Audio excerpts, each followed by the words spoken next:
Yun. Dahil sa umulan na ng malakas, unang ulan ng Mayo, yan, ibig sabihin yan ay taniman na. So magtatanim pala tayo ng grapes. Ito yung nabili kong grapes, no? Yan, hindi pa ako sure kung anong variety ito. Yan, 4 na puno yan. Ito pa yung isa. So sa basa na yung lupa, maganda na siyang nilipat kahit hindi na masyadong mainit. So yan, may mga organic tayo, no? Kasi dapat may organic para maganda yung tubo. So, halika, magtanim tayo ng grapes. So ito yung inorganic, maglalagay pa din tayo. So ano, yan muna natin ilalagay sa butas. Yan. Okay na yan. Siyempre pangalawa natin din yan ang itong organic. Mas maganda yung organic para maganda yung tubo ng grapes.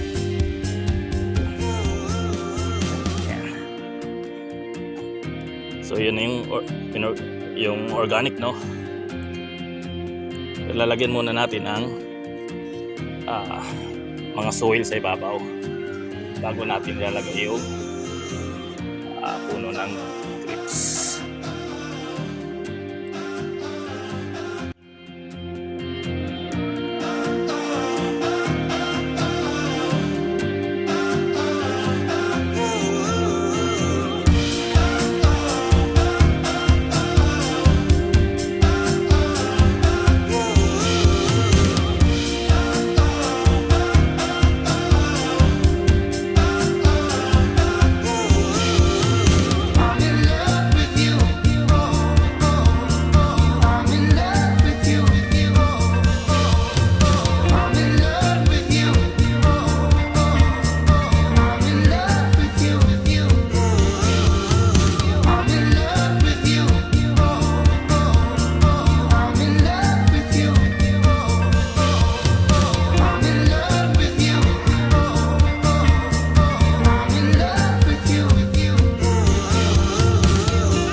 Natin yung grapes, no?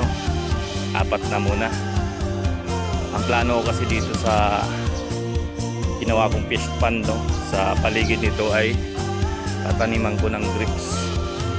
So ayan, may naitanim na tayong 4. So marami-rami pa yan. So marami din naman tumubo doon.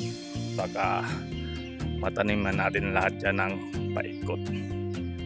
So ayan, muna sa ngayon.